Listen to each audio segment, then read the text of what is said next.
अब हमारे फौजियों की वीर माताओं को चिंता नहीं करनी पड़ती, क्योंकि पत्थरबाजी नहीं होती है। इतना ही नहीं, घाटी की वो माताएं मुझे आशीर्वाद देती हैं। उनको चिंता रहती थी कि बेटा अगर 2-4 दिन दिखाई न दे तो उनको लगता था कहीं गलत हाथों में तो नहीं फंस गया है। आज कश्मीर घाटी की हर माता चैन की नींद सोती है, क्योंकि अब उनका बच्चा बर्बाद होने से बच रहा है। साथियों, अब स्कूल नहीं जलाए जाते, बल्कि स्कूल सजाए जाते हैं। अब यहां एम्स बन रहे हैं, आईआईटी बन रहे हैं, आईआईएम बन रहे हैं। अब आधुनिक टनल, आधुनिक और चौड़ी सड़कें, शानदार रेल का सफर जम्मू कश्मीर की तकदीर बन रही है। जम्मू हो या कश्मीर, अब रिकॉर्ड संख्या में पर्यटक और श्रद्धालु आने लगे हैं। ये सपना यहां की अनेक पीढ़ियों ने देखा है, और मैं आपको गारंटी देता हूं, आपका सपना ये मोदी का संकल्प है।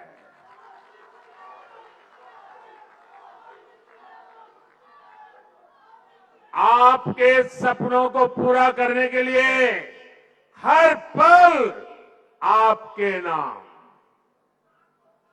आपके सपनों को पूरा करने के लिए हर पल देश के नाम, विकसित भारत का सपना पूरा करने के लिए 24/7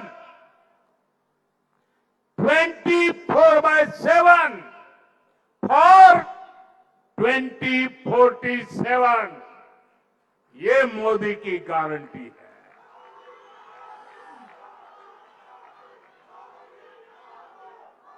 दस सालों में हमने आतंकवादियों और भ्रष्टाचारियों पर बहुत ही कसा है घेरा।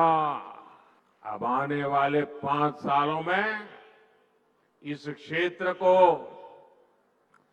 विकास की नई ऊंचाई पर ले जाना है। साथियों, 10 साल के अंदर अंदर जम्मू कश्मीर पूरी तरह से बदल चुका है। सड़क, बिजली, पानी, यात्रा, प्रवास वो तो है, सबसे बड़ी बात है जम्मू कश्मीर का मन बदला है। निराशा में से आशा की ओर बढ़े हैं। जीवन पूरी तरह विश्वास से भरा हुआ है। इतना विकास यहां हुआ है, चारों तरफ विकास हो रहा है। लोग कहेंगे मोदी जी, अरे इतना कर लिया, आप चिंता मत कीजिए, हम आपके साथ हैं।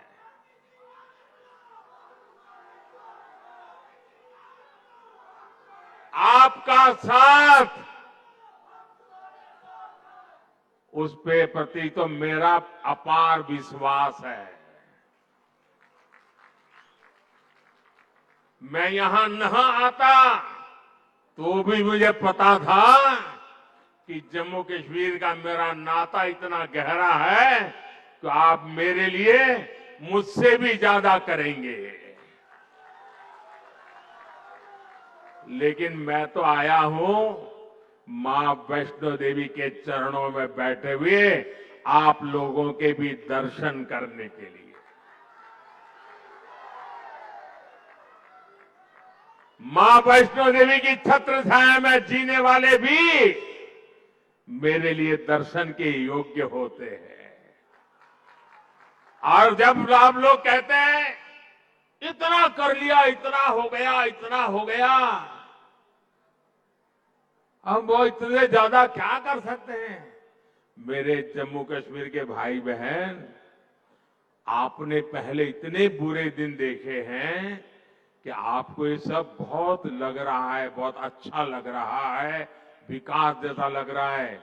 लेकिन जो मोदी है ना, वो तो बहुत बड़ा सोचता है।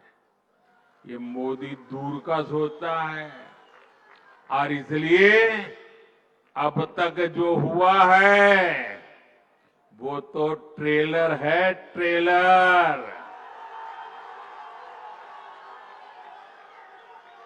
मुझे तो नए जम्मू कश्मीर की नई और शानदार तस्वीर बनाने के लिए जुट जाना है।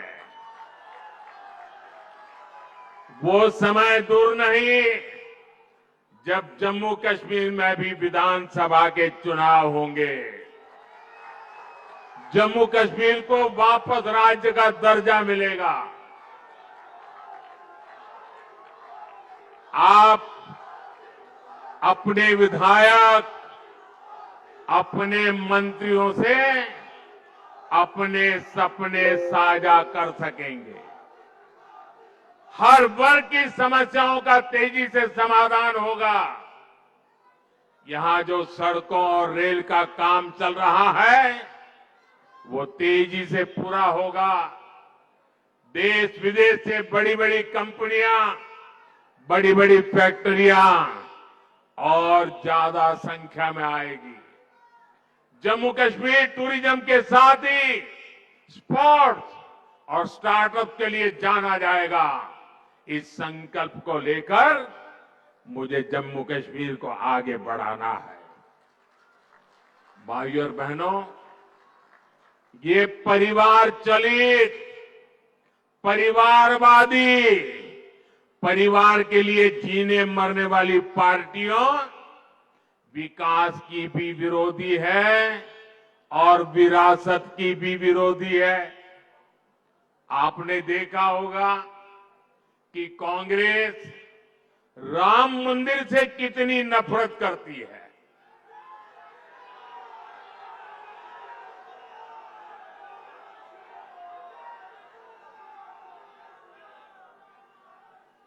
कांग्रेस और उनकी पूरी इकोसिस्टम अगर कहीं मुंह से राम मंदिर भी निकल गया तो चिल्लाने लग जाती है, रात दिन चिल्लाती है कि राम मंदिर बीजेपी के लिए चुनावी मुद्दा है।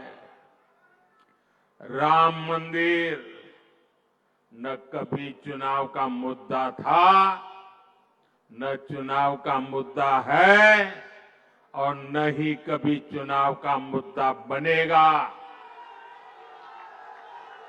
अरे राम मंदिर का संघर्ष तो तब से हो रहा था जब भाजपा का जन्म भी नहीं हुआ था। राम मंदिर का संघर्ष तो तब से हो रहा था जब यहां अंग्रेज सल्तनत भी नहीं आई थी। राम मंदिर का संघर्ष 500 साल पुराना है, जब कोई चुनाव का नामो निशान नहीं था। जब विदेशी आक्रांताओं ने हमारे मंदिर तोड़े तो भारत के लोगों ने अपने धर्म स्थलों को बचाने की लड़ाई लड़ी थी। वर्षों तक लोगों ने अपनी ही आस्था के लिए क्या क्या नहीं झेला। कांग्रेस और उसके सहयोगी दलों के नेता बड़े बड़े बंगलों में रहते थे, लेकिन जब रामलला के टेंट बदलने की बात आती थी, टेंट पर जो टाट-पत्री वो बदलने की बात आती थी तो लोग मुंह फेर लेते थे, अदालतों की धमकियां देते थे। बारिश में रामलला का टेंट टपकता रहता था और रामलला के भक्त टेंट बदलवाने के लिए अदालतों के चक्कर काटते रहते थे। ये उन करोड़ों अरबों लोगों की आस्था पर आघात था जो राम को अपना आराध्य कहते हैं।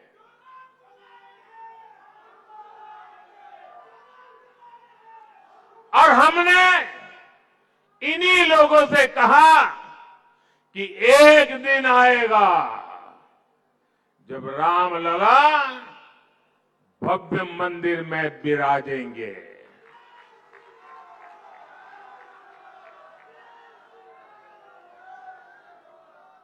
और तीन बातें कभी भूल नहीं सकते।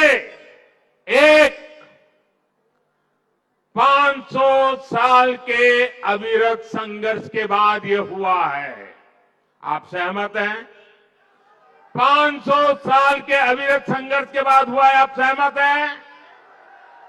दूसरा, पूरी न्यायिक प्रक्रिया की कसौटी से कस करके, न्याय के तराजू से तोल करके अदालत के निर्णय से ये काम हुआ है। सहमत है? तीसरा, ये भव्य राम मंदिर सरकारी खजाने से नहीं, देश के कोटि कोटि नागरिकों ने पाई पाई दान देकर बनाया है। सहमत है? जब उस मंदिर की प्राण प्रतिष्ठा हुई,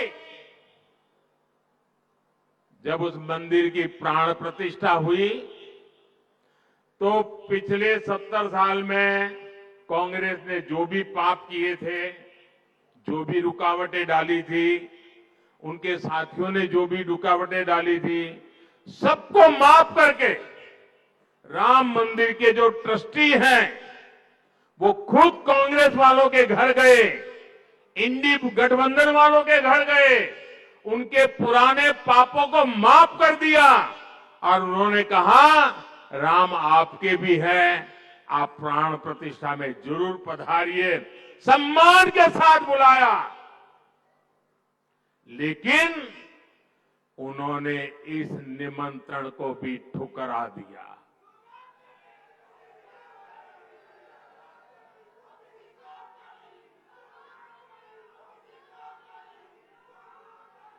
कोई बताए वो कौन सा चुनावी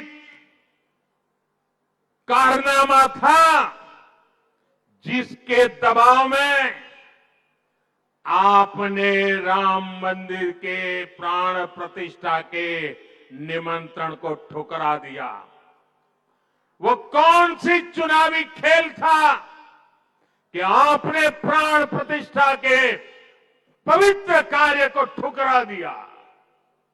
ये कांग्रेस वाले, इंडी गठबंधन वाले जो इसे चुनाव का मुद्दा कहते हैं, उनके लिए चुनावी मुद्दा था, देश के लिए ये श्रद्धा का मुद्दा था, ये धैर्य की विजय का मुद्दा था, ये आस्था और विश्वास का मुद्दा था, ये 500 वर्ष की तपस्या का मुद्दा था। मैं कांग्रेस से पूछना चाहता हूं, आपने अपनी सरकार के समय दिन रात जब इसका विरोध किया, तब ये किस चुनाव का मुद्दे के तहत आप कर रहे थे? लेकिन आप राम भक्तों की आस्था देखिए, मंदिर बना तो ये लोग इंडी गठबंधन वालों के घर प्राण प्रतिष्ठा का आमंत्रण देने के लिए खुद गए। जिस क्षण के लिए करोड़ों करोड़ों देशवासी ने इंतजार कर रहे थे। आप बुलाने पर उसकी तरफ देखने नहीं गए। पूरी दुनिया के राम भक्तों ने आपके इस अहंकार को देखा है, आपकी चुनावी मंशा को देखा है।